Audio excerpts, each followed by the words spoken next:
सहनावतु सहनौ भुनक्तु सह वीर्यं करवावहै तेजस्विनावधीतमस्तु मा विद्विषावहै।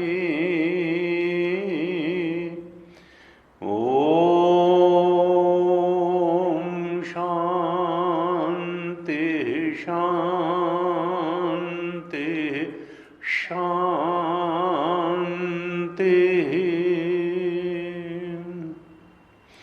सदाशिवसमारम्भां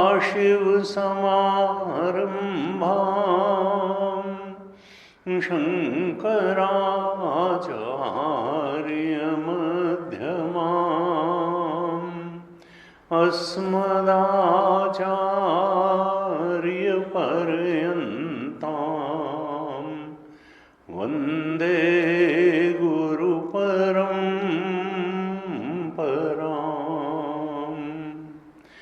अज्ञानतिमिरान्धस्य ज्ञानाञ्जनशलाकया चक्षुरुन्मीलितं येन तस्मै श्री गुरवे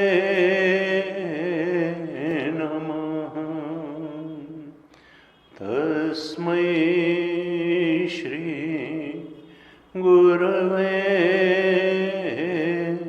नमः। सच्चिदानन्दरूपाय विश्वोत्पत्त्यादिहेतवे तापत्रयविनाशाय श्रीकृष्णाय वयं नमः। यं प्रव्रजन्तमनुपेतमपेतकृत्यं द्वैपायनो विरहकातराजुहाव पुत्रेति तन्मयतया तरवोऽभिनेदुः तं सर्वभूतहृदयं मुनिमानतोऽस्मि। तं सर्वभूतहृदयं मुनिमानतोऽस्मि।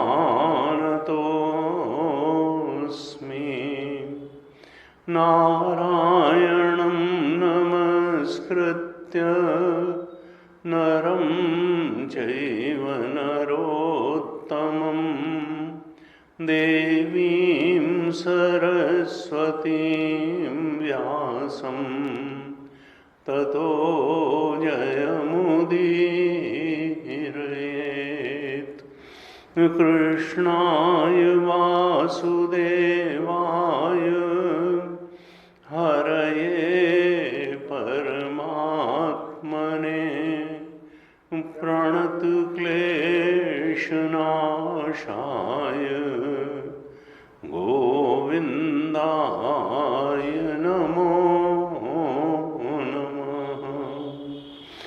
प्रणत क्लेशनाशाय गोविंदाय नमो नमः।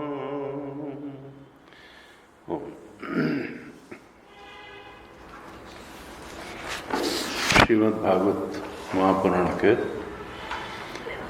दशम स्कंध पर चर्चा चल रही है और हमने 40 अध्यायों तक चर्चा की। 40वें अध्याय में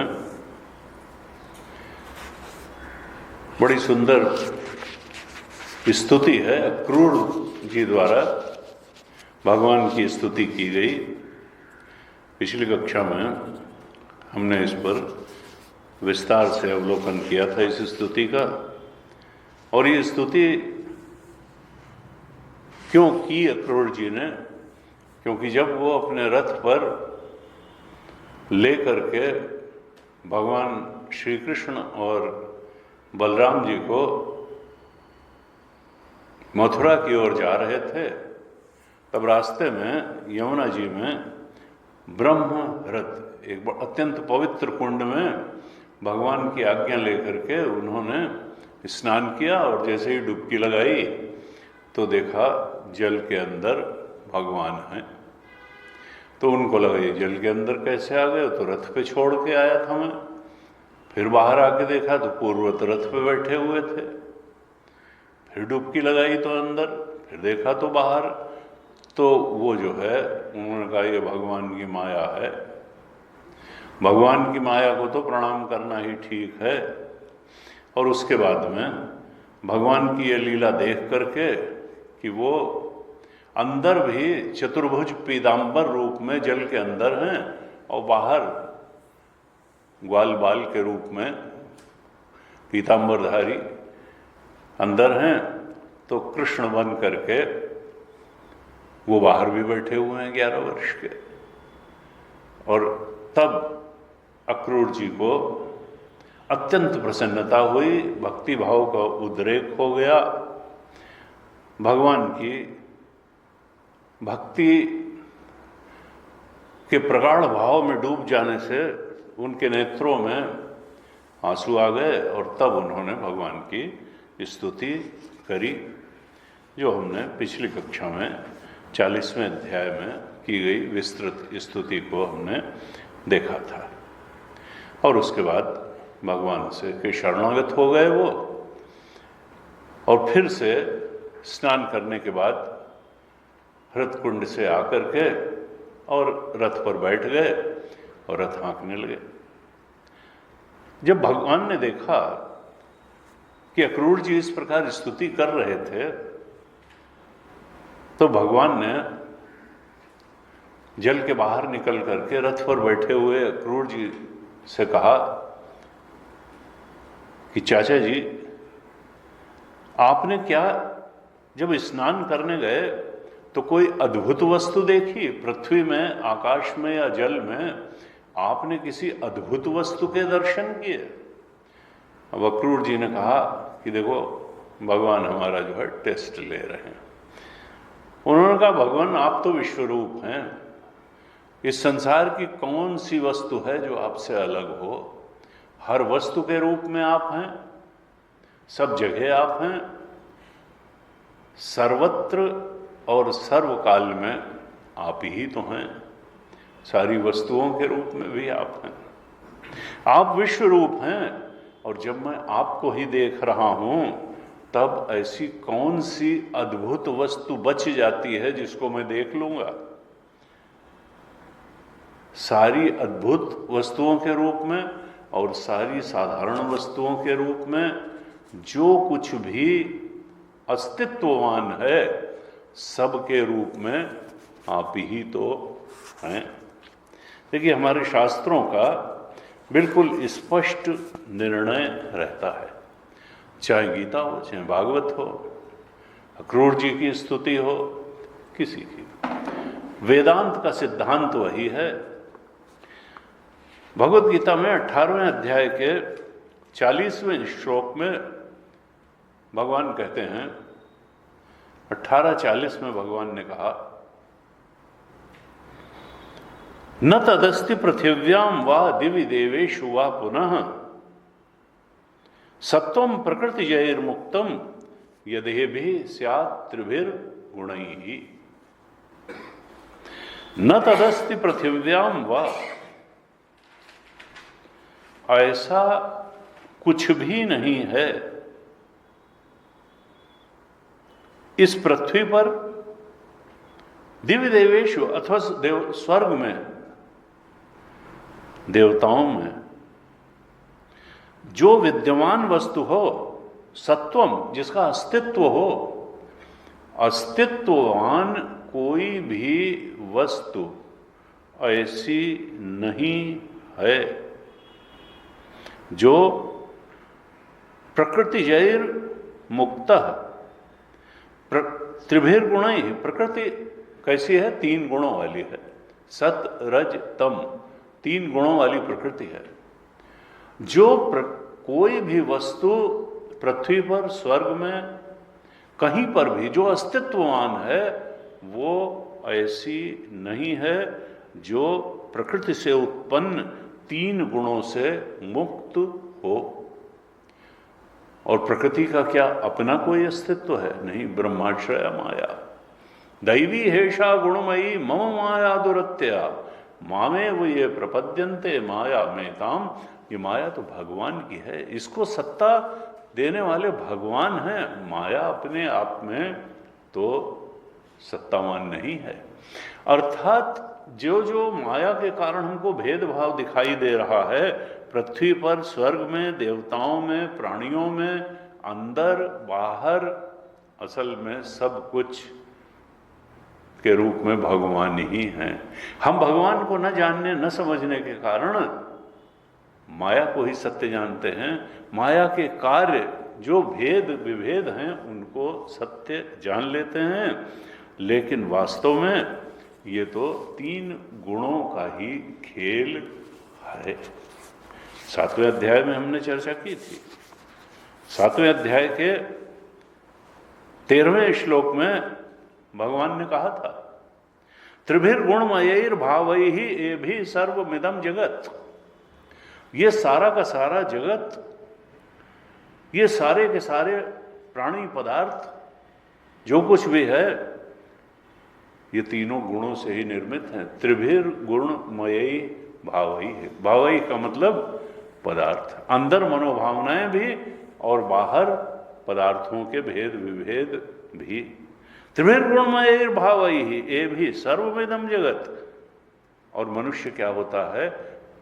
प्राणी मात्र इसी में मोहित हो जाता है, उसको लगता है यही सत्य है, और इसलिए जो अधिष्ठान सत्य परमात्मा है उसको वो जान नहीं पाता, क्योंकि अध्यास में ही अध्यास रूप सत्य में ही इतना वो मोहित हो जाता है, आसक्त हो जाता है, 3 गुण में ही इतना लुभा जाता है या डर जाता है, टेम्पटेशन और फियर में पड़ जाता है कि अधिष्ठान सत्य तक उसकी दृष्टि नहीं पहुंचती है।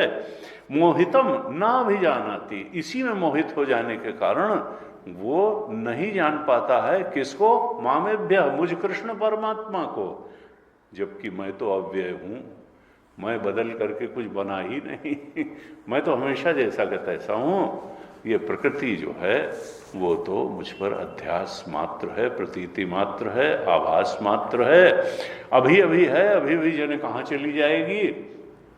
ये तो सीप में चांदी की तरह है, ये तो रस्सी में सांप की तरीके से है, ये तो मरीचिका में जल की तरीके से है, दिखती है, अनुभव में आती है, परेशान करती है, लुभाती है, डराती है, लेकिन वास्तव में सत्ता तो मेरी ही है।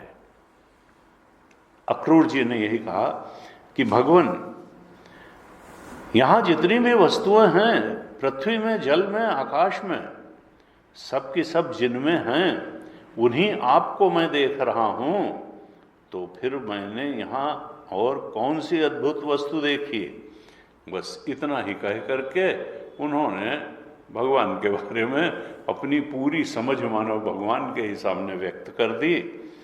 और तब ये कह करके उन्होंने रथ को आगे बढ़ाया और संध्या होते होते तक वो मथुरा में पहुंच गए।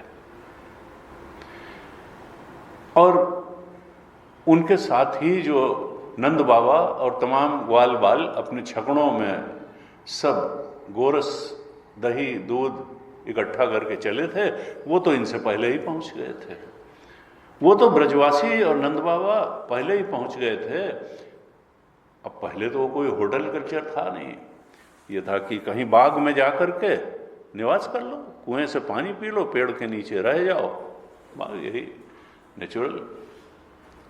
तो नंद बाबा और ब्रजवासी पहले ही मथुरा पहुंच चुके थे और वहाँ एक उपवन में रुके हुए थे और भगवान कृष्ण और बलराम जी के पहुंचने की प्रतीक्षा कर रहे थे। जब वहाँ पहुंच गए अक्रूर जी के रथ पर बैठ कर के भगवान, तो भगवान ने कहा अक्रूर जी से कि ऐसा करिए कि आप तो रथ लेकर के पहले मथुरा में प्रवेश करिए, कंस को समाचार दीजिए, अपने घर जाइए, हम लोग तो यहीं उतर करके फिर बाद में नगर को देखने के लिए आएंगे। अक्रूर जी ने कहा भगवान, मेरी तो बड़ी इच्छा थी कि आप और बलराम जी, ग्वाल बाल, नंद बाबा, आप सारे आत्मीय लोग हमारे घर पर ही आएं और हमारे घर को भी धन्य करें। भगवान ने कहा कि आपकी इच्छा अवश्य मैं पूर्ण करूंगा, लेकिन पहले तो मैं इस दुष्ट कंस का वध करूंगा और उसके बाद मैं आपके घर भी अवश्य आऊंगा। सुखदेव जी कहते हैं परीक्षित, इस प्रकार जब भगवान ने कहा तो अक्रूर जी थोड़ा अनमने हो गए, लेकिन फिर भगवान की आज्ञा का पालन करते हुए वो रथ को मथुरा के अंदर प्रवेश कराया उन्होंने और कंस के पास जा कर के उसको समाचार दे दिया कि जैसी आपकी आज्ञा थी, मैं कृष्ण और बलराम को ले करके आ गया हूँ और उन्होंने कहा है कि वो कल मथुरा नगरी की शोभा देखने के लिए आएंगे। अगले दिन फिर तीसरे पहर भगवान कृष्ण और बलराम ने नगर में प्रवेश किया और ग्वाल बाल भी उनके साथ थे।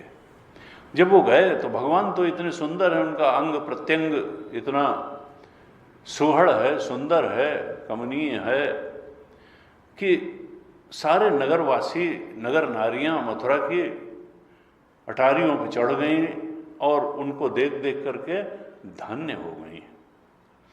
उनको देखने से ही उनको लगा कि जैसे हृदय तृप्त हो गया है, उनके नेत्र तृप्त हो गए हैं। भगवान ने अपनी चाल से, अपनी चितवन से उनका चित्त चुरा लिया। ऐसे सुंदर विग्रह को देख करके भगवान के मथुरावासी भी धन्य हो गए। भगवान मथुरा में विचरण करते हुए तो उनके कपड़े तो कहते हैं वहाँ जब तक वो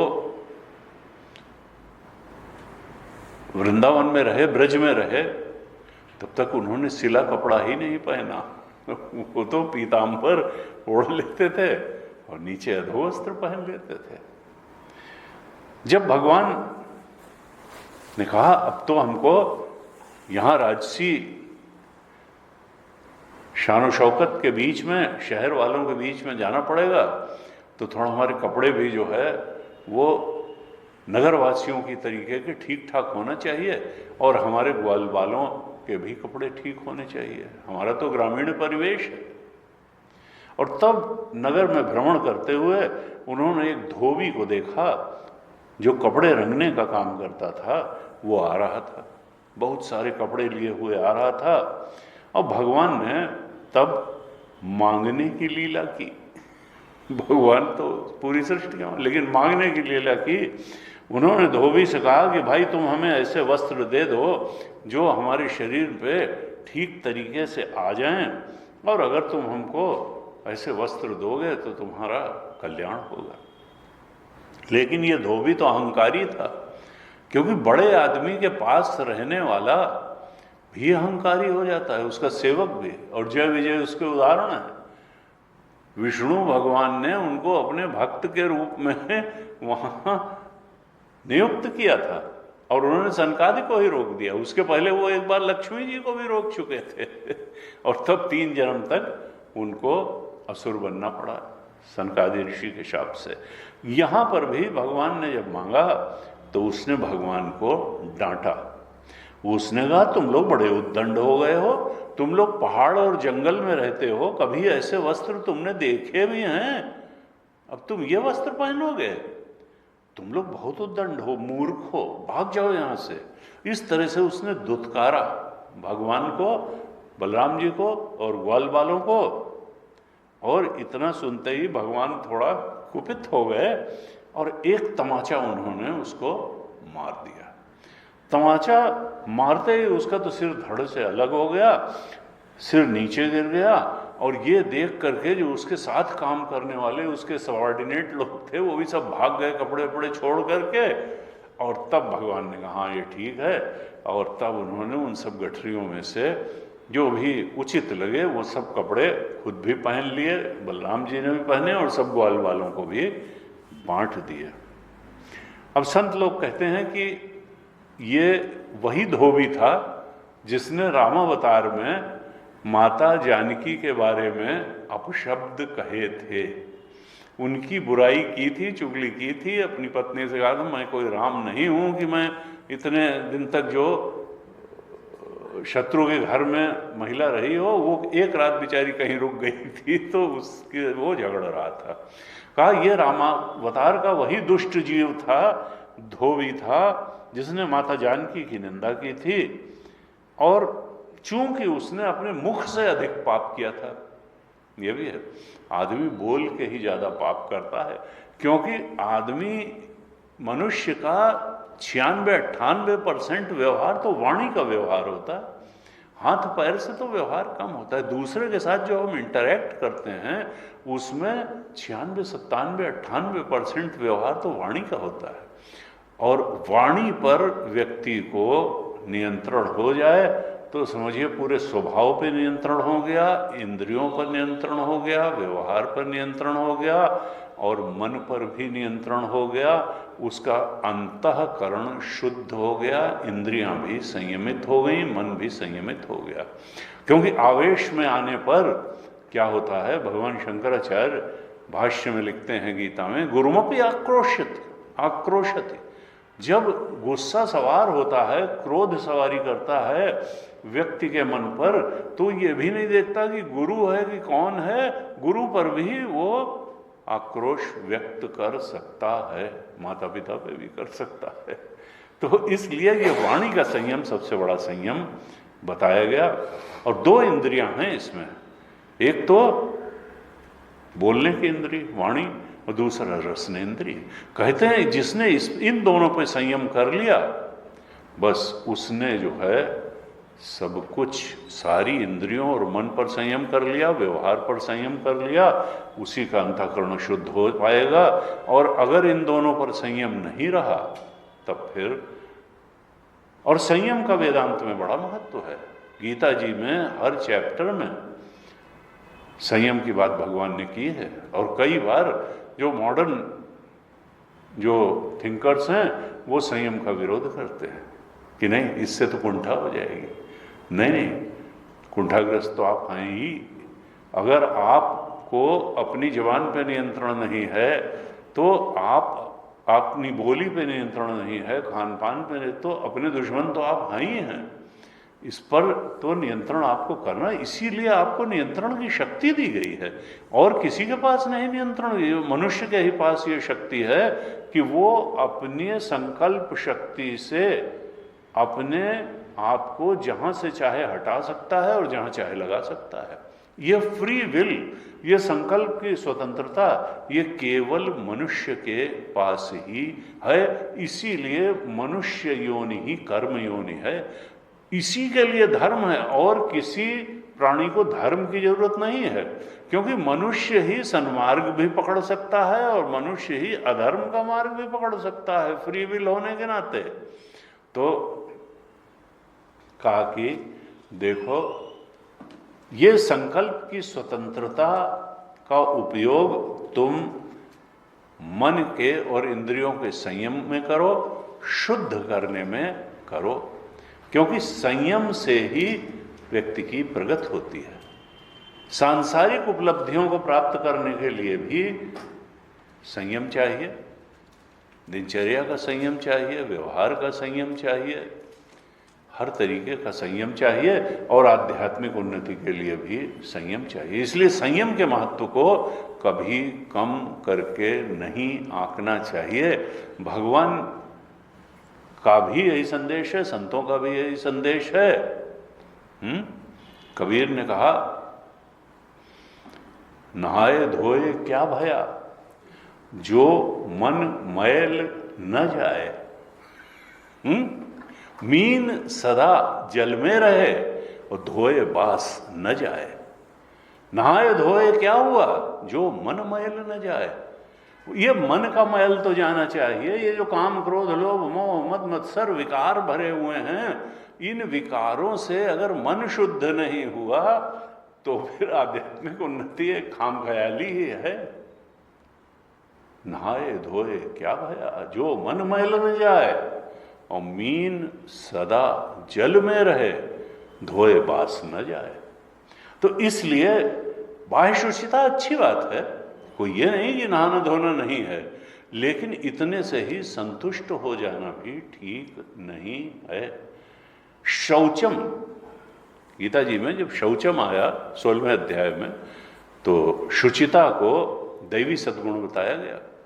तो भगवान शंकराचार्य ने वहां लिखा भाष्य में कि अंतर्बाह बाह्य शुचिता, तो उस समय साबुन वाबुन रहा नहीं होगा, तो उन्होंने कहा मृद जल आदि से बाह्य अंगों का प्रक्षालन करना, ये तो बाह्य शुचिता है। तो पहले के लोग मिट्टी से रगड़ करके, मैंने भी देखा है बचपन में, किसी को मिट्टी से बाल धोते थे, मिट्टी रगड़ करके हाथ धोते थे। तो मृद जल प्रक्षालन, मिट्टी आदि, आज के समय में आप शैम्पू और साबुन और ये सब कर सकते हैं कि भाई शरीर का स्वच्छ होना भी अच्छा है, वस्त्र का स्वच्छ होना अच्छा है, स्थान का स्वच्छ होना अच्छा है, लेकिन अंतः शौच भी होनी चाहिए। मन भी विकारी नहीं होना चाहिए, इंद्रियों का व्यवहार भी संयमित होना चाहिए, मन में की भावनाएं भी संयमित होनी चाहिए, और बुद्धि के विचार भी संयमित होने चाहिए। ये नहीं कि जो चाहा वही सोच लिया, जो भावना आई वही कर ली, इंद्रियों में को भी जिधर चाहा उधर लगा दिया, और जो ही चाहा, नहीं नहीं, फिर जीवन बिखर जाएगा, फिर वो लक्ष्यनिष्ठ नहीं रह जाएगा। सांसारिक सफलता मिलना भी असंयमी व्यक्ति के लिए कठिन है, और आध्यात्मिक सफलता मिलना भी कठिन है। इसलिए संयम का बड़ा महत्व है। वेश का, कुछ लोग संयम का मतलब समझ लेते हैं कि भगवा पहन लिया और सिर मुड़वा लिया। सिर मुड़वाने और भगवा पहन लेने से ज्ञान नहीं होता है। ज्ञान तो होगा जब हमारा बुद्धि शुद्ध होगी, हमारा मन शुद्ध होगा, इंद्रियां चंचल नहीं होंगी, जब हम गुरु के शरणागत होंगे, शास्त्र के शरणागत होंगे, शास्त्र और गुरु के अनुसार हमारा जीवन बनेगा, हम सत असत का विवेक करने में समर्थ होंगे, हम जानेंगे कि यह दृश्यम यह तज्जणम तद मिथ्या, ये जो कुछ दिखाई दे रहा है ये सत्य नहीं है। न रूपमस्य तथोपलभ्यते नाम तो न चादिर न च संप्रतिष्ठा, अश्वत्थमेनम सुविरूढ़ मूलम असंग शस्त्रेण दृढ़ेन छित्त्वा। ये संसार जैसा दिखता है वैसा है नहीं। तो है तो परमात्मा सत्य है, लेकिन हमको लगता है नहीं, चूंकि दिख रहा है इसलिए सत्य है। वेदांत कहता है उनका सत्य है तो दिखाओ परमात्मा को। उनका परमात्मा भी अगर दिख जाएगा तो वो सत्य नहीं होगा, क्योंकि दिखने वाली चीज सत्य नहीं होती, देखने वाला सत्य होता है। तुम सत्य हो, तुम सत्य हो। चेतना सत्य है, जड़ सत्य नहीं है। दिखने वाली चीज तो जड़ है, वो दृश्य है, वो जड़ है, वो मिथ्या। देखने वाला ही सत्य है, चेतन सत्य है। तुम असंग और निर्लिप्त दृष्टा हो, वही असंग और निर्लिप्त दृष्टा आत्मा है, और वही ब्रह्म है, और वही एकमात्र सत्य है। जो चीज तुम्हारे पास ऑलरेडी है उसको भूल करके तुम मरीचिका के जल की तरफ भाग रहे हो, और आनंद का समुद्र अंदर लहलहा रहा है। वो तो हमारा स्वरूप ही है। सच्चिदानंद रूपाय विश्वोत्पत्त्यादि हेतवे तापत्रय विनाशाय श्री। वो कृष्ण तो हमारे अंदर चेतना बन करके बैठे हुए हैं। सच्चिदान वही सत हैं, वही चेतन हैं, वही आनंद हैं, वही हमारे अंदर चेतना बन के बैठे हैं, वही दृष्टा हैं, वही निर्लिप्त दृष्टा हैं, वही साक्षी हैं, वही आत्मा हैं, वही हमारा भी स्वरूप है। तत्त्वम असि, जो हम हैं वही वो हैं, दोनों एक है। चेतना में टुकड़े नहीं हो सकते हैं, आकाश में ही टुकड़े नहीं हो सकते, तो चेतना में कहां से टुकड़े हो जाएंगे? स्थूल में इतनी ताकत नहीं होती कि सूक्ष्म के टुकड़े कर दे, घड़ों में इतनी ताकत नहीं है कि आकाश के टुकड़े कर दे। हम उपयोगिता के कारण जरूर किसी को घटाकाश, किसी को मठाकाश कहते हैं, लेकिन वास्तविक यह है कि जब हम किसी उसको आकाश को घटाकाश या मठाकाश कहते हैं तब भी वो महाकाश ही है। जब हम उसको जीव चेतन कहते हैं, इनका चेतन अलग, इनका चेतन अलग, इनका चेतन अलग, इनका, तब भी वो परमात्म चेतन ही है, ब्रह्म चेतन ही है। जीव चेतन की कोई सत्ता ही नहीं है, क्योंकि इन शरीर मन बुद्धि इच्छाओं में इतनी ताकत नहीं है कि चेतन के टुकड़े कर सकें। ये तो जब हम चेतन के शुद्ध स्वरूप को नहीं समझ पाते हैं तब फिर हम उसको इच्छाओं में कैद चेतन मानने लगते हैं, मन बुद्धि में कैद चेतन मानने लगते हैं, शरीर में कैद चेतन मानने लगते हैं, और चेतन में टुकड़े कर लेते हैं कि हमारा चेतन ना। ज्यादा बड़ा सत्य यह नहीं है कि घड़े के अंदर आकाश है, ज्यादा बड़ा सत्य यह है कि आकाश में सारे घड़े हैं। ज्यादा बड़ा सत्य यह नहीं है कि शरीर में चेतन है, ज्यादा बड़ा सत्य यह है कि चेतन में सारे शरीर हैं, सब कुछ है। चेतन ज्यादा व्यापक है। सत्यम ज्ञानम अनंतम ब्रह्म, वही सत्य है, वही ज्ञान या स्वरूप है, चेतन स्वरूप है, और वो तो अनंत है। और अनंत दो नहीं होते हैं यानी उसके अलावा जो कुछ है वो तो दिखाई दे रहा है, वो है नहीं। इसलिए संसार, बार बार कहा जाता है कि संसार से लुभाने की बहुत जरूरत नहीं है, डरने की भी बहुत जरूरत नहीं है। आत्मा तुम्हारा स्वरूप है, आत्मा कभी मरेगी ही नहीं। क्यों? क्योंकि आत्मा कभी पैदा ही नहीं है। अजो विसन्न आत्मा भूतानाम ईश्वरो विसन्न प्रकृतिम स्वामधिष्ठाय सम्भवामि आत्ममाया। जैसे भगवान अजन्मा है, ऐसे तुम्हारा आत्मा भी अजन्मा है। जो अजन्मा है वो मरेगा कैसे? और जो पैदा हुआ है वो सत्य नहीं है, जो मरेगा वो भी सत्य नहीं। जो मरेगा वो असल में अभी भी मरा ही हुआ है, और जो चेतन है वो अभी भी चेतन है, वो न पैदा हुआ न मरेगा। तो वेदांत कहता है कि सत्य की तरफ बढ़ना, समझ ठीक करनी है, सत्य को बसाना है अपनी समझ में, और अध्यास से मुक्ति पा करके अधिष्ठान तक अपनी पहुंच बनानी है। भगवान ने धोबी को कि मुंह पे थप्पड़ मारा और उसके प्राण ही हर लिए, क्योंकि उसने मुख से बहुत पाप किया था। उसने जानकी माता की निंदा की थी, इसलिए भगवान ने उसका हिसाब इस अवतार में बराबर कर दिया। चलो, अब भगवान का स्पर्श मिल गया तो वो भी कुछ ऊंची गति उसकी, क्योंकि भगवान का तो शाप भी अनुग्रह ही होता है, संत का शाप भी अनुग्रह होता है, उससे पाप कट जाते हैं। ये तो हमारी दृष्टि है कि ये चीज़ अगर कोई थोड़ा ऊपर नीचे है जिंदगी में तो भगवान रूठ गए, अनुकूल है तो भगवान बड़े प्रसन्न है। नहीं नहीं, भगवान क्यों, भगवान हमेशा प्रसन्न ही होते हैं। Governor is please to terminate you. जब गवर्नर हमेशा प्रसन्न नहीं होते हैं कोई आदेश पारित करने के लिए, तो फिर हैं, गुरु जी कहते थे भाई जस्टिस बैठाओ। उसने कहा death sentence is being awarded to this culprit.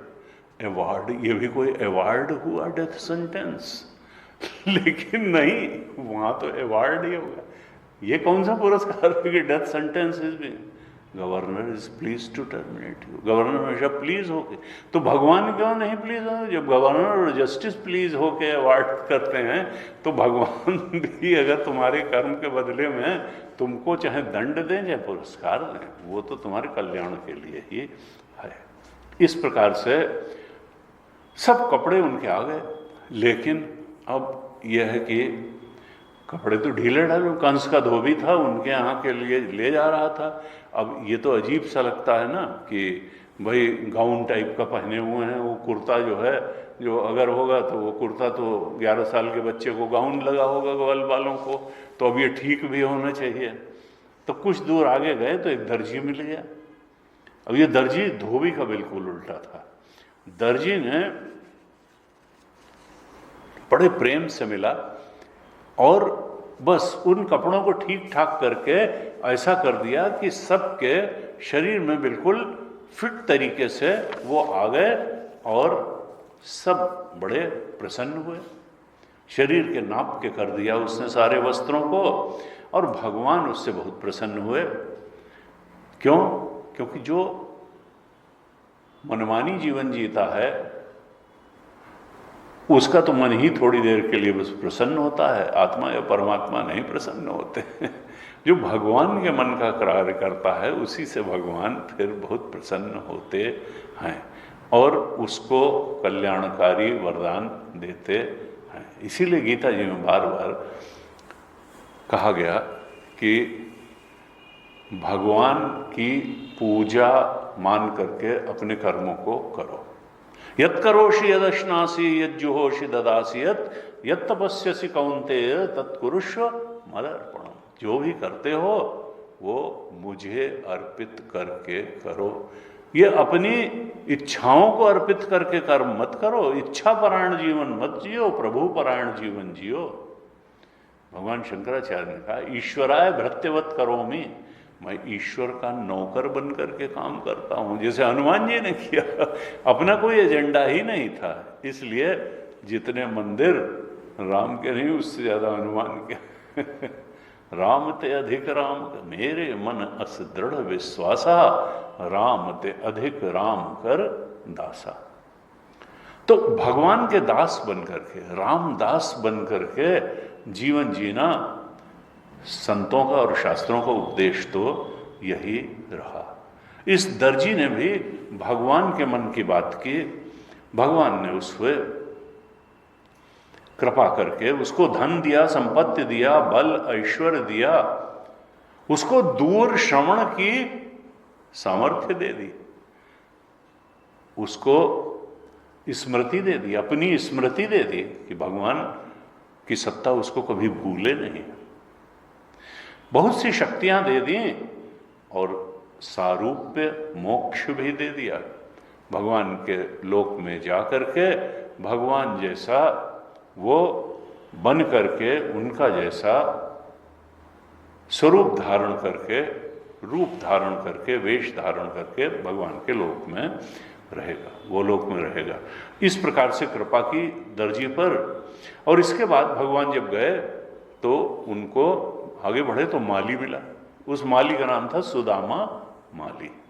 Sudama माली ने जैसे ही देखा कि भगवान कृष्ण और बलराम आए हैं, वो उठ खड़ा हुआ, उसने भगवान को प्रणाम किया, आसन पर बिठाया, उनके पैर धोए, सारे ग्वाल बालों को फूलों के हार पहनाए, चंदन आदि से उनकी विधि पूर्वक पूजा की और कहा प्रभु आपके आगमन से हमारा जीवन धन्य हो गया, सफल हो गया।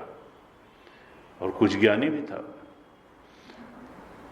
41वें अध्याय के 47 श्लोक में कहता है ये सुदामा माली, आप तो प्रेम करने वालों से ही प्रेम करते हैं और भजन करने वालों का ही भजन करते हैं लेकिन फिर भी आपकी दृष्टि में विषमता नहीं है। सब मम प्रिय सब मम उपजाए, सब कुछ तो आपका ही सृजन है। सब मम प्रिय सब मम, क्योंकि भगवान ने ही सब कुछ उत्पन्न किया है। इस सृष्टि की रचना करने वाले, इस सृष्टि को चलाने वाले और इसका संहार करने वाले तो भगवान ही हैं। रजोगुण का को स्वीकार, भगवान तो गुणातीत हैं, लेकिन फिर भी जीवों पर कृपा करने के लिए वो लीला पूर्वक गुणों को स्वीकार कर लेते हैं। रजोगुण को स्वीकार करके वो सृष्टि रचना का कार्य कर देते हैं। सतोगुण को स्वीकार करके वो सृष्टि के पालन का कार्य कर देते हैं। और तमोगुण को स्वीकार करके वो सृष्टि के संहार का कार्य कर देते हैं। करने वाले भगवान ही हैं। सुदामा माली कहता है, आप सारे जगत के सुहृद हैं, सारे जगत की आत्मा है, मैं आपका दास हूं। भगवान मैं आपकी क्या सेवा करूं। और फिर जब उसको लगा कि नहीं, भगवान को फूलों के गहने अर्पित करने चाहिए, सुगंधित मालाएं अर्पित करनी चाहिए, तब फिर उसने सुगंधित पुष्पों से गुथे हुए जो हार थे वो भगवान को पहनाए, बलराम जी को, ग्वाल वालों को पहनाए। और भगवान ने प्रसन्न होकर के सुदामा माली को भी श्रेष्ठ वर दिए। सुदामा माली ने उनसे मांगा, देखिए जितने भी भक्त होते हैं वो संसार नहीं मांगते, भक्ति ही मांगते हैं भगति अनुपायनी, यानी निरंतर बढ़ने वाली भक्ति ही रामचरितमानस में भी जितने पात्र हैं उन्होंने मांगी। वही भगवान से, भगवान की भक्ति से ज्यादा बढ़कर के और कौन सी चीज मांग ली जाएगी। क्योंकि जिसको भगवान मिल गए उसको संसार की काम चलाऊ वस्तुएं, रोटी कपड़ा मकान तो मिल ही जाएगा, उसके बाद कमी क्या रहेगी। तो मांगने लायक क्या है, जो न हो वो मांगना चाहिए। ये सब तो आदमी अपनी मेहनत से ही कर सकता है। इनका इंतजाम, और इन्हीं का केवल इंतजाम करने के लिए मनुष्य शरीर नहीं है, कुछ उच्चतर प्राप्त करने के लिए है। और वो उच्चतर भगवान की भक्ति, भगवान के चरणों में समर्पण, भगवत शरणागति ही है। तो सुदामा माली ने कहा, प्रभु आपके चरणों में मेरी अविचल भक्ति हो, आपके भक्तों से मेरा प्रेम हमेशा बना रहे, उन्हीं से मेरा संबंध रहे, और कभी भी ऐसा न हो कि किसी प्राणी के प्रति मेरे मन में हिंसा का भाव है। सबके प्रति दया का भाव ही मेरे मन में बना रहे, आर्जवम सरलता बनी रहे, अहिंसा बनी रही। सब दैवी सद्गुण हैं 16वें अध्याय में। तो दैवी सद्गुण मांग लिए, भगवान की भक्ति मांग ली, और भगवान ने जितने वर उसने मांगे सब उनको दे दिए। साथ ही उसको बल, आयु, कीर्ति, लक्ष्मी आदि का वरदान भी दे दिया। और ये सब भगवान वरदान दे करके फिर वहां से विदा हुए। फिर राजमार्ग से चलते हुए भगवान इन तीनों से अलग अलग व्यवहार करते हुए, धोबी से अलग व्यवहार, दर्जी से अलग व्यवहार, सुदामा माली से अलग व्यवहार, और ये करके फूलों के सुगंधित हार पहने, बढ़िया कपड़े पहने हुए जब ये राजमार्ग पर आगे बढ़े तो देखा कि एक युवती स्त्री जा रही है, और वो 3 जगह से टेढ़ी थी। उसका मुंह तो बहुत सुंदर था, चेहरा सुंदर था, लेकिन शरीर से वो कुबड़ी थी। भगवान ने हंसते हुए उससे पूछा, सुंदरी तुम कौन हो? और उसको कभी किसी ने सुंदरी नहीं कहा था, वो तो चल ही नहीं, ठीक से खड़ी भी नहीं हो पाती थी। तो वो रुक गई। उसने कहा, परम सुंदर, मैं कंस की प्रिय दासी हूं और मेरा नाम त्रिवक्रा है, कुब्जा है। तीन जगह से टेढ़ी थी। मेरा नाम त्रिवक्रा है, कुब्जा है। और भगवान का सौंदर्य जब उसने देखा तो वो तो बिल्कुल मोहित हो गई, आसक्त हो गई, उसकी नजरें ही न हटी। वो देह, भगवान के देह सौंदर्य में इतना आकर्षित हो गई कि वो अपनी दृष्टि हटा नहीं पाई भगवान के मुख कमल से। उसका हृदय भगवान पे न्यौछावर हो गया। वो जो अंगराग कंस के लिए ले जा रही थी, उसने भगवान को समर्पित कर दिया। भगवान कुब्जा पे बहुत प्रसन्न हुए। उन्होंने कहा, मेरे भक्त को टेढ़ा नहीं रहना चाहिए। भगवान का भक्त तो सरल होना चाहिए, आर्जवम होना चाहिए। अगर कोई टेढ़ापन उसके अंदर है भी, तो भी भगवान से इतना प्रेम उसने किया है तो भगवान उसके टेढ़ेपन को ठीक कर देंगे। और तब, और ये प्रतीक है बाहर, भगवान ने कहा, ये मेरी इतनी भक्त है, मेरे प्रति इतनी अनुरक्त है, तो मुझे इसका टेढ़ापन दूर करना चाहिए। उन्होंने अपने पंजों से उसके पंजे दबाए और थोड़ा सा ऊपर उचका दी, तो वो जो तीन जगह से टेढ़ी थी वो बिल्कुल सीधी हो गई। तो जो उसके सौंदर्य में कमी थी कि वो कुबड़ी थी, वो ठीक हो गई और वो अत्यंत सुंदरी स्त्री बन गई। उसके सारे अंग सीधे और समान हो गए। भगवान के स्पर्श से वो उत्तम युवती बन गई। लेकिन अब उसके मन में काम विकार आ गया। भगवान से मिलने की कामना उसके अंदर उत्पन्न हो गई और उसने भगवान से कहा, अब आप मेरे घर चलिए, मैं आपको यहाँ नहीं छोड़ सकती हूँ। भगवान ने हंसते हुए कहा, सुंदरी, अभी तो मैं कंस का वध करना है, मुझे बहुत से काम करने हैं। मैं यहाँ जिस कार्य के लिए आया हूँ वो कार्य मैं पूर्ण कर लूँ और तब मैं तुम्हारे घर अवश्य आऊँगा। इस प्रकार से उसे आश्वासन दे करके अक्रूर को भी कहा था यही कि पहले मैं अपना कार्य तो यहाँ कर लूँ। इससे क्या है, ये नहीं कि अक्रूर जी के यहाँ भी उन्होंने कहा मैं आऊँगा, लेकिन एक समय होता है हर चीज़ का। बाद में कुब्जा से भी कहा कि मैं तुम्हारा प्रेम देख करके मैं उसका प्रतिदान करने के लिए अवश्य आऊँगा, तुम्हारी कामना भी पूरी करूँगा, लेकिन अभी नहीं, अभी पहले मुझे अपना जो मुख्य कार्य है वो पूरा करना है, दुष्टों का संहार। इसीलिए तो भगवान परित्राणाय साधूनाम विनाशाय च दुष्कृताम धर्म संस्थापनार्थाय संभवामि युगे युगे।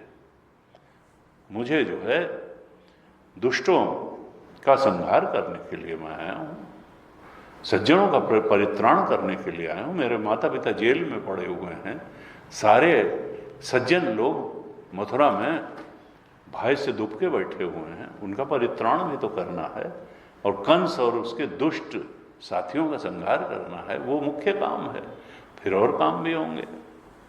तो इस तरह से कुब्जा को उन्होंने सीधा किया, आश्वासन भी दिया। और ये कुब्जा है क्या? ये बुद्धि का प्रतीक है, मैंने शायद पहले भी चर्चा की थी। बुद्धि का प्रतीक है तो कहते हैं बुद्धि जो है ये तीन जगह से टेढ़ी होती है।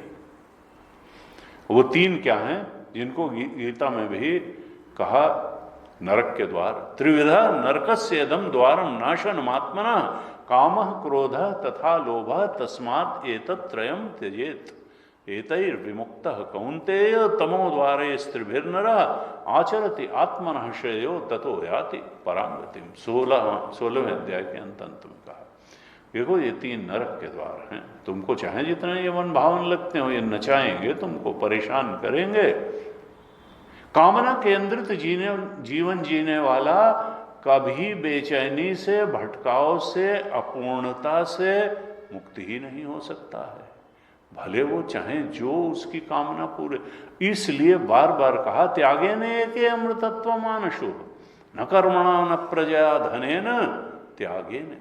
जब तक विकारों का त्याग नहीं होगा, जब तक असत्य का त्याग नहीं होगा, तब तक जीवन में भटकाव बना रहेगा, संसरण बना रहेगा। ये कामनाएं दुष्पूर हैं। कामेश क्रोधेश रजोगुण समुद्भव महाशनो महापापमा विद्येन में वैरिणम आवृतम ज्ञान में तेन ज्ञानिनो नित्य वैरिणा काम रूपेण कौन्तेय दुष्पूरेण अनलेन च। ये कामनाएं जो हैं दुष्पूर हैं और अग्नि के समान जलाती हैं, अग्नि के समान जलाती हैं, दुष्पूर हैं। शरीर पूरा हो जाएगा, कामनाएं पूरी नहीं होंगी। भोगान भुक्त्वा वयमेव भुक्त्वा, भोगों को तो हमने भोगा नहीं, भोगों ने ही हमको भोग लिया।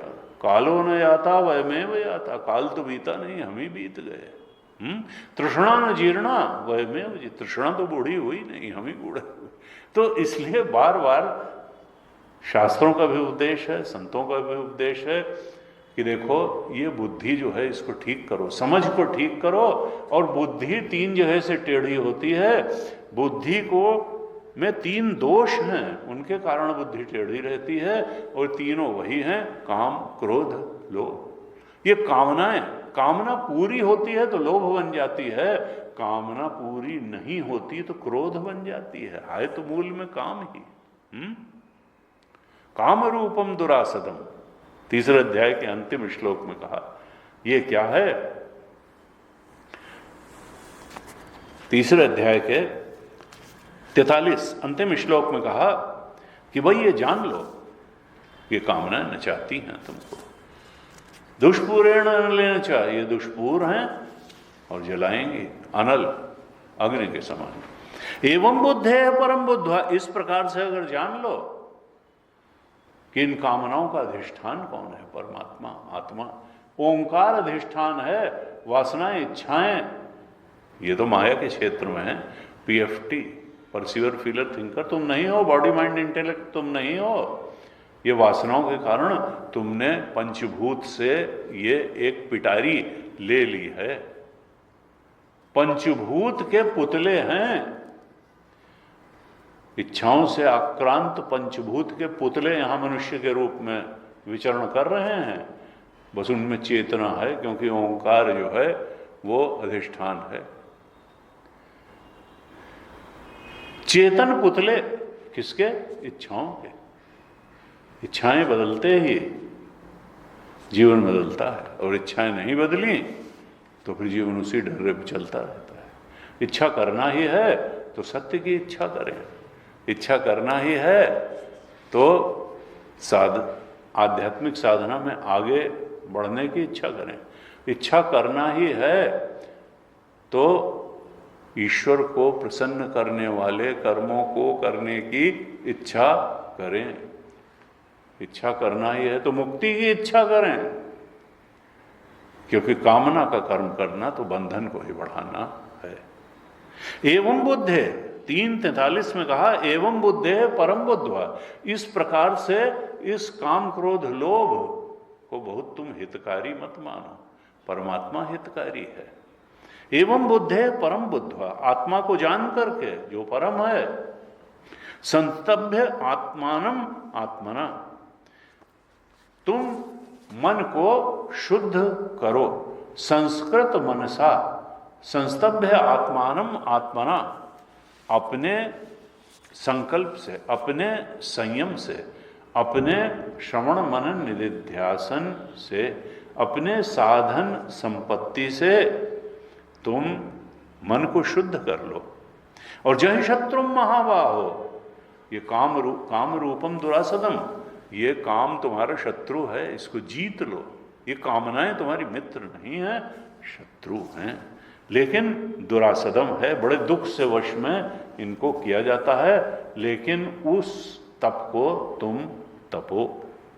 तो बुद्धि तीन जगह से टेढ़ी होती है, और बुद्धि टेढ़ी होती है तो मन भी टेढ़ा हो जाता है, फिर इंद्रियां भी टेढ़ी हो जाती हैं, फिर जीवन भी टेढ़ा हो जाता है। इसलिए ये कुब्जा जो है बुद्धि का प्रतीक है, और भगवान जब का स्पर्श इसको मिलता है, सत्संग मिलता है, तभी ये बुद्धि सीधी हो जाती है, भगवद अनुग्रह से सीधी होती है। और कंस की सेवा जब तक करती रहेगी, भगवान से अनुरक्त हुई तो सीधी हो गई, और जब तक कंस की सेवा में लगी रही, दुष्ट की सेवा में लगी रही, तब तक टेढ़ी बनी रही। तो कुसंग से इसको बचाना है, दुष्ट की सेवा में नहीं लगाना है, भगवान की सेवा में बुद्धि को लगाना है। कृष्ण के सम्मुख आते ही ये सीधी हो जाती है, और कंस की सेवा में लगने पर ये बुद्धि टेढ़ी रहती है। तो ये बुद्धि या तो सद्गुरु के पास की शरण में रहे, और नहीं तो भगवान की शरण में रहे। सद्गुरु भी भगवान की शरण में इसको ले जाने का मार्ग बता देंगे। इसीलिए कबीर ने कहा, गुरु गोविंदो उखड़े काके लागों पाए, बलिहारी गुरु आपने गोविंदो। बिना गुरु के, गुरु सत्य के बिना वेदांत कहता है ज्ञान नहीं होता है, सत्य का ज्ञान नहीं होता है। जब बुद्धि सद्गुरु को छोड़ करके संसार में विचरण करने जाती है, शास्त्र और गुरु के अनुसार नहीं चलती है, तब फिर विषयों को ही बहुत बड़ी चीज मानती है, उन्हीं को पाने के लिए ये उछल कूद करती रहती है, और तब टेढ़ी हो जाती है। लेकिन जब ये सद्गुरु और परमात्मा की शरण में जाती है तो ये सीधी हो जाती है। तो यानी जो बुद्धि का उपयोग परमात्मा की तरफ बढ़ने के लिए करता है, वही बुद्धिमान है। इसका पूरे का जो आशय है, संदेश है, वो यही है कि बुद्धि का उपयोग परमात्मा में अनुरक्त होने के लिए किया जाए तो बुद्धि का टेढ़ापन ठीक हो जाएगा। इस प्रकार से कुब्जा पर अनुग्रह करने के बाद फिर भगवान को बुलाया गया था कि रंगशाला है, वहां पर धनुष यज्ञ के लिए बुलाया गया है। तो लोगों से पूछते हुए, राजमार्ग से आगे बढ़ते हुए, यज्ञशाला का स्थान पूछते हुए भगवान आगे बढ़े और यज्ञशाला में पहुंच गए। वहां पहुंचकर, रंगशाला में पहुंचकर उन्होंने देखा कि एक बहुत ही सुंदर सजा हुआ धनुष वहां रखा हुआ है। रंगशाला में एक धनुष रखा हुआ है जो जिसमें धन भी लगाया गया है और बहुत सुंदर उसको सजाया गया है, खूब उसकी पूजा भी की गई है और बहुत से सैनिक उसकी रक्षा कर रहे हैं। ऐसा एक धनुष रखा हुआ है। भगवान वहां गए और सैनिकों ने कहा, नहीं नहीं, अभी नहीं, अभी धनुष यज्ञ का समय नहीं हुआ है, जब रंगशाला का समय होगा तब आना। भगवान ने कहा, कुछ नहीं, हम जहां पहुंच जाते हैं वहां बस समय हो जाता है। और उन्होंने सैनिकों की एक नहीं सुनी, वो आगे बढ़े और उन्होंने धनुष उठाया, प्रत्यंचा चढ़ाई और फिर देखते ही देखते उसके 2 टुकड़े कर दिए। धनुष भंग। राम जी ने तो सीता विवाह में किया था, इन्होंने कंस को मारने के पहले धनुष भंग किया, धनुष तोड़ दिया और उससे इतना बड़ा शब्द हुआ कि दूर दूर तक गुंजायमान हो गया आकाश। और तब जितने रक्षक और थे आसपास भी, वो सब दौड़े और सब चिल्लाने लगे कि अरे ये दुष्ट कौन आ गया, ये देखो इसको बांध लो, पकड़ लो, जाने न पाए, भागने न पाए। और जब इस तरह से वो सब के सब अपने अस्त्र शस्त्र ले करके कृष्ण और बलराम की तरफ बढ़े, तो उन्होंने वो धनुष के टुकड़े ही उठा करके और वो जितने थे धनु रक्षक और सैनिक, उन सब का संहार कर दिया। भगवान की एक बात थी, यहाँ तो उन्होंने धनुष के टुकड़ों का भी इस्तेमाल किया, नहीं तो ब्रज में देखिए राम अवतार में तो वो धनुर्धर थे, उनको धनुष से बहुत प्रेम था। ऋषियों की सभा में बैठते थे तो भी वो धनुष पर हाथ फिराते रहते थे। उनको बहुत प्रिय था। तो ये गीता में धनुर्धारियों में मैं राम हूं, उसमें धनुष बहुत प्रिय था, धनुष बाण। और यहां पर इतने बड़े बड़े असुर आए और उन्होंने किसी अस्त्र शस्त्र का इस्तेमाल नहीं किया, हाथ से ही मार दिया, कभी पैर से मार दिया, ठोकर से मार दिया, कभी किसी ढंग से। अस्त्र शस्त्र का कोई इस्तेमाल किसी असुर को मारने में कृष्णावतार में नहीं किया। यहां पर तो धनुष के टुकड़ों से ही उन्होंने सारे रक्षक सैनिक जितने थे सबको मार दिया, और भी जो जो कुछ आया कोई आया उनके मार्ग में अवरोध पैदा करने, सबको मार दिया, सब सेना का संहार कर डाला। और फिर मथुरा की शोभा देखने के लिए वो फिर से मुख्य द्वार से बाहर निकल करके मथुरा में विचरने लगे। ऐसे भ्रमण करते करते सूर्यास्त का समय हो गया, और तब दोनों भाई और ग्वाल बाल अपने डेरे पे लौट आए। इधर जब कंस ने सुना कि श्री कृष्ण और बलराम ने धनुष को तोड़ डाला और रक्षकों का, सैनिकों का, सेना का संहार कर डाला, तब वो बहुत ज्यादा घबरा गया। उसको लगा कि अरे ये तो यहाँ भी ब्रज में तो ये सब मेरे भेजे हुए असुरों का संहार कर रहा था, यहाँ आने के बाद भी इसने इस तरह से धनुष भंग कर दिया। और तब उसको नींद ही नहीं आई। कभी नींद आती थी तो सपने में अपशकुन होने लगते थे, कभी जागता था तो जागृत में अपशकुन होने लगते थे। देखिए हमारे शास्त्रों में अपशकुन वगैरह बहुत माना गया है। मूर्तियां हंसती हैं, मूर्तियां रोती हैं। खसी माल मूर्ति मुस्कानी, तुलसीदास जी ने कहा है। जब सीता जी ने प्रार्थना की कि 14 साल अगर बीत जाएंगे तो हम लौट के आएंगे, पूजा करेंगे।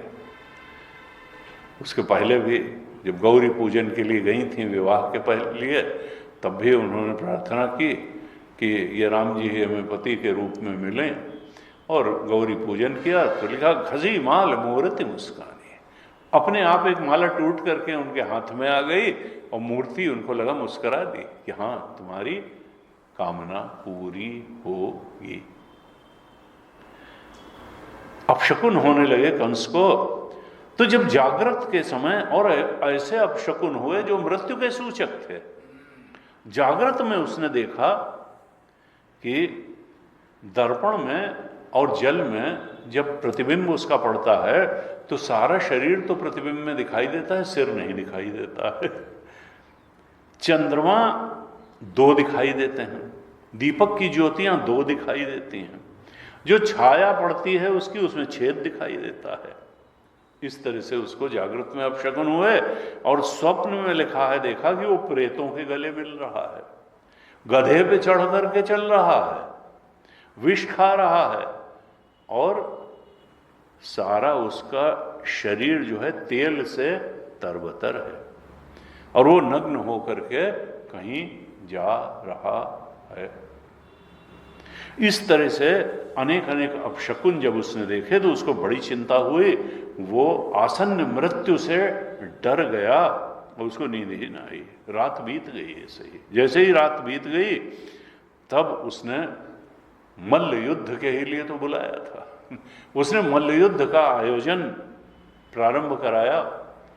जो दंगल था, होना था, वो महोत्सव आरंभ कराया।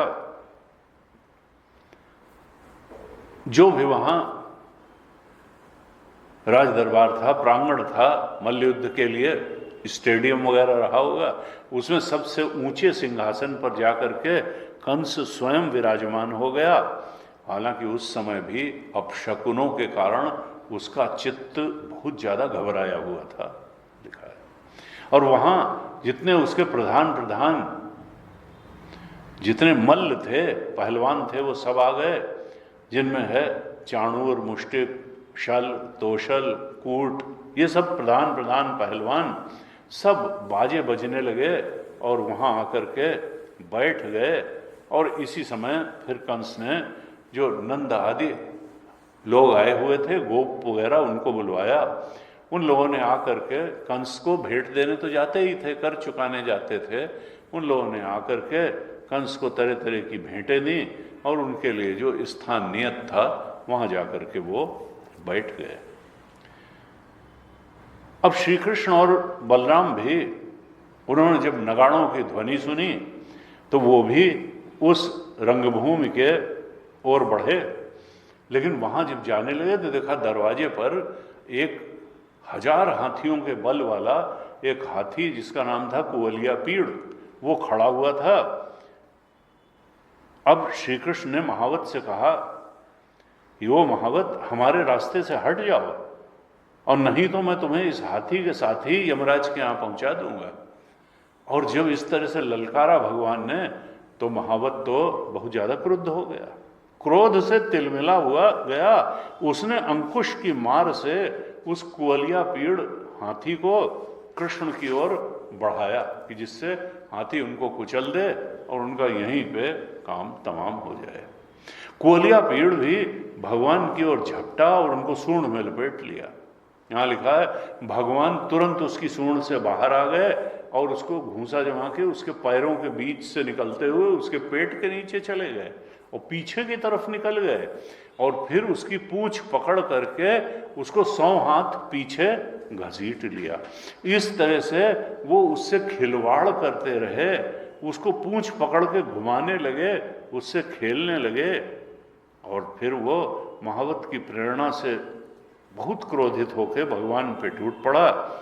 तब भगवान ने लिखा है कि एक हाथ से ही उसकी सूंड पकड़ करके उसको भूमि पर गिरा दिया, पैरों से दबा करके उसके दांत उखाड़ लिए और उन्हीं दांतों से उस हाथी का भी काम तमाम कर दिया और महावत को भी मार दिया। और इसके बाद में उस मरे हुए हाथी को वहीं छोड़ करके भगवान कृष्ण हाथ में उसके दांत लिए हुए और रंगभूमि में उन्होंने प्रवेश किया। लिखा उनकी कैसी शोभा थी कि हाथी का रक्त रंजित दांत उनके पास था, वो कंधे पर उन्होंने रखा हुआ था दांत को, रक्त रंजित दांत को। उनके शरीर पर भी रक्त लगा हुआ था और हाथी के मद की बूंदों से उनका शरीर जैसे सुशोभित हो रहा था और मुख पे पसीने की बूंदें छलक रही थी। ऐसी उनकी शोभा थी। और जिस समय वो इस प्रकार से ऐसी शोभा से युक्त होकर रंगभूमि में पधारे तो सबको जाकी रही भावना जैसी, प्रभु मूर्ति देखी तिन तैसी। वही यहां था, पहलवानों को लगा कि ये तो वज्र के समान कठोर है, साधारण लोगों को लगा ये तो मनुष्यों में कोई श्रेष्ठतम मनुष्य आ गया। गोल्पों को, ग्वाल बालों को अपने बंधु लगे, स्वजन लगे, योगियों को परम तत्व लगे। और कंस को तो, कंस ने देखा कि इन दोनों ने तो कुअलिया पीड़ को भी मार डाला, तो बहुत ही घबरा गया। जो सब नगरवासी वहां बैठे हुए थे, जब उन्होंने इस प्रकार से भगवान कृष्ण का सुंदर और निर्भय रूप देखा तो उनकी लीलाओं का सुनते तो थे, मथुरा तो बगल में, 17 किलोमीटर तो कुल है वृंदावन से मथुरा। तो दर्शकों को उनकी लीलाओं का स्मरण हो आया और वो उनकी लीलाओं के संबंध में आपस में कहने लगे। जिस समय दर्शकों में ये चर्चा चल रही थी, उसी समय चाणूर ने उस सभा को संबोधित करके भगवान कृष्ण और बलराम से कहा कि हे कृष्ण बलराम, तुम दोनों बड़े वीर हो, वीरों में भी आदरणीय हो, और महाराज ने सुना है कि तुम कुश्ती में बड़े निपुण हो। तुम्हारी इसी निपुणता के कारण, कुश्ती में निपुणता के कारण भगवान ने तुमको यहाँ तुम्हारा कुश्ती का कौशल देखने के लिए बुलाया है। इसलिए अब आओ हम और तुम मिल करके महाराज को प्रसन्न करने के लिए अब कुश्ती लड़ें। भगवान कृष्ण ने जब ऐसी बात सुनी चाणूर की तो कहा, लेकिन चाणूर, हम लोग तो अभी बालक हैं, इसलिए हम अपने समान बल वाले बालकों के साथ ही कुश्ती लड़ने का खेल करेंगे। कुश्ती समान बल वालों के साथ ही होनी चाहिए, जिससे देखने वाले भी के ऊपर भी अन्याय के समर्थक होने का पाप न लगे। चाणूर ने कहा, तुम कोई बालक वालक नहीं हो, न तुम बालक हो न तुम किशोर हो, तुम लोग बहुत बलवान हो।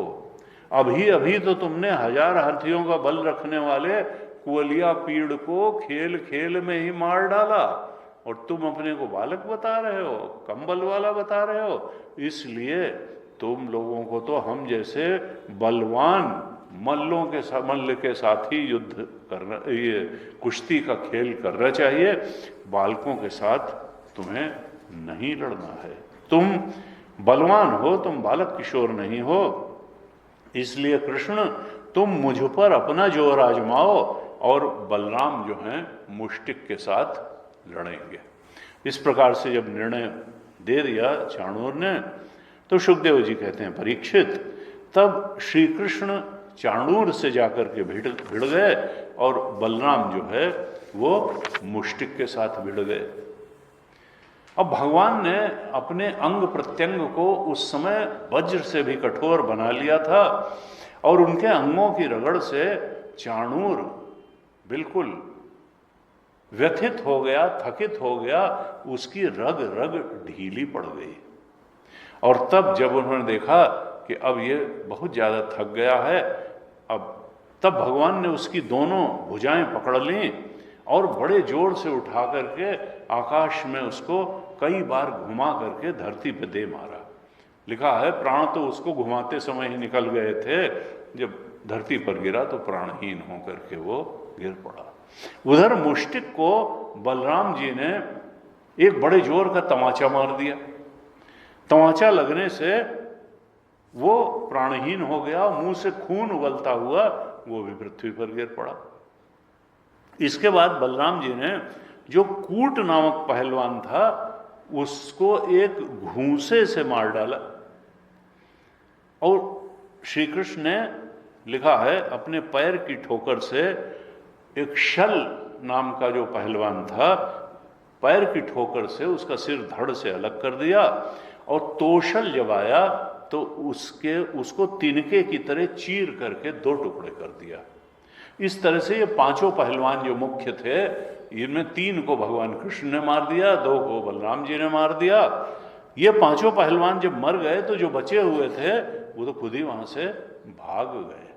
जब कंस ने ये देखा कि अरे मेरे इतने बलवान पहलवानों को इन्होंने खेल खेल में ही मार डाला, तब वो एक तरह से पागल सा हो गया।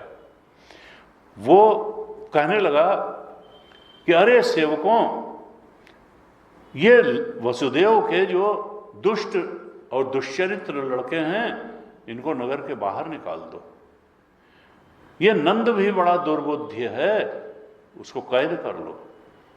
वसुदेव को भी मार डालो, और उग्रसेन जो उनके पिताजी हैं उनको भी जीता मत छोड़ो। इस प्रकार से अनर्गल बातें वो करने लगा अपने सिंहासन पर बैठे हुए। और तब भगवान कुपित हो गए, और वो उछल करके ऊंचे मंच पर जहां वो बैठा हुआ था वहां जा पहुंचे। जहां वो बैठा हुआ था वहां फुर्ती से उछल करके पहुंच गए। वो बकवास कर रहा था, और तब कंस ने देखा कि अरे ये कृष्ण तो मृत्यु रूप में मेरे सामने ही आ गया है। और तब वो उठा सिंहासन से और ढाल तलवार हाथ में ले ली। भगवान ने तो क्या किया कि उसको बलपूर्वक पकड़ लिया, बलपूर्वक पकड़ लिया, और उसका मुकुट गिर गया।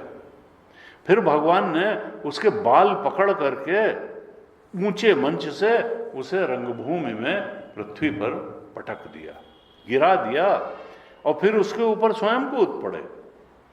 उनके कूदते ही कंस की मृत्यु हो गई। असल में वो तो फेंकते हुए ही हो गई थी जब, और भगवान तब अपना विकराल रूप दिखाते हुए उस कंस की मृत देह को, उसकी लाश को धरती पर घसीटने लगे। इस प्रकार से कंस का भी अंत हो गया। लेकिन कंस भले द्वेष भाव से, शत्रु भाव से हो, निरंतर कृष्ण का ही चिंतन करता रहता था। इसलिए भगवान के चिंतन के कारण, भगवान का स्पर्श प्राप्त करने के कारण उसको भी सारूप्य मुक्ति प्राप्त हुई। इसके बाद कंस के 8 छोटे भाई थे, वो भी अपने भाई का बदला लेने के लिए दौड़े मारने के लिए कृष्ण और बलराम को, और बलराम जी ने एक रथ का पहिया उठा करके, परिघ उठा करके उन सबको मार डाला। और तब कंस और उसके भाइयों की स्त्रियां बिल्कुल आंसू बहाते हुए ऊंचे स्वर से विलाप करने लगीं, कहने लगी, स्वामी आपने निरपराध प्राणियों के साथ द्रोह किया है, अन्याय किया है, इसीलिए आपकी ये गति हुई है। जो जीवों के साथ द्रोह करता है, उनका अहित करता है, वो पुरुष शांति को कैसे प्राप्त कर सकता है। भगवान कृष्ण तो इस संसार के आधार हैं, वही रक्षक हैं। जो उनका बुरा चाहता है, उनका तिरस्कार करता है, वो कभी सुखी नहीं हो सकता है। शुकदेव जी कहते हैं, परीक्षित, भगवान कृष्ण ने सारी रानियों को ढांढस बंधाया, मरने वालों का जैसा क्रियाकर्म होता है वो सब कराया, फिर जेल में जाकर के माता पिता को बंधन से छुड़ाया, उनके चरणों में वंदना की। इस प्रकार से कंस का अंत हो गया, एक दुष्ट का अंत हो गया। और इसके आगे की कथा फिर बड़ी सुंदर है। भगवान की तो सारा जीवन ही सुंदर है। हम आगे की कथा पर अगली कक्षा में विचार करेंगे। आज ओम पूर्णमदः पूर्णमिदं पूर्णात् पूर्णमुदच्यते पूर्णस्य पूर्णमादाय पूर्णमेवावशिष्यते। ओम शांति शांति शांति। हरि ओम। श्री गुरुभ्यो नमः। हरि ओम।